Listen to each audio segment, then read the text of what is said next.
Baada tu ya demo Facebook kuweza kuonekana kwa event mbalimbali tu hapa nchini Kenya, ambao pia watu wengi tu zaidi wamekuwa tu wakimfuatilia pale katika mitandao za kijamii, Ogobina tu ameweza tu kuweza kumadvise ama kwa mara nyingine kuweza kumwongelelea demo Facebook. Kumbuke tu ni watu ambao pia walikuwa wanafanya kazi kwa karibu zaidi last year yote, ambao pia watu wengi tu zaidi walikuwa na support pale katika mitandao za kijamii, lakini mwisho wa siku inaonekana agreement ya kwao iliweza kufika mwisho na wakaweza kuacha kufanya kazi pamoja kabisa.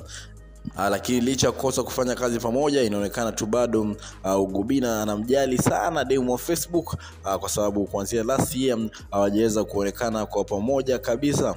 Mara ya mwisho kuweza kuonekana pamoja ilikuwa last year katika event ya MCJC, wakati ambao pia watu wengi tu zaidi walikuwa wanafikiria labda wao katika relationship, na Ogobina tu ameweza kumwambia kwamba awache tu kuweza kuenda katika event nyingi zaidi za celebrity, kama tu zingine hajaweza kulipwa kabisa. Kumbuke tu ameweza kutoa hiyo advice tu baada tu ya demo Facebook kuweza kuenda event mbili ambazo pia ni birthday Eric Omondi hapo jana, ama hivi majuzi tu, ama pia tu kuweza kuenda katika event ya msanii Bahati wakati ambao pia alikuwa na launch. Lakini kumbuke tu Ogobina mwenyewe hakuweza kufika kwa sababu alisema walimuinvite lakini hakuwa na time kabisa, kitu ambacho pia anasema kwamba celebrity afai kuweza kujitokeza kila mahali kabisa, kimuadvise tu demo wa Facebook mara nyingi afai kuweza kujitokeza katika events za wasanii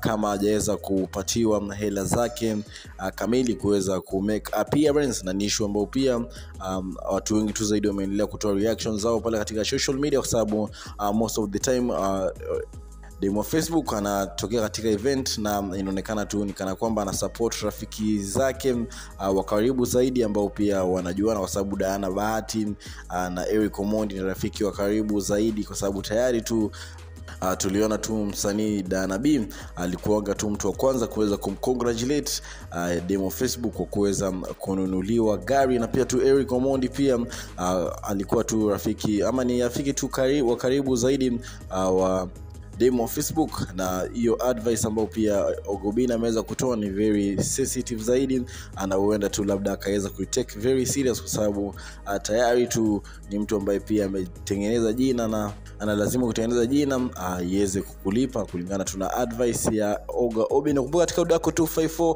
na kupatia story ambazo zinatrend mitandaoni, na make sure umesubscribe kwenye YouTube. Baby wa baby now. Alafu huyu ni baby.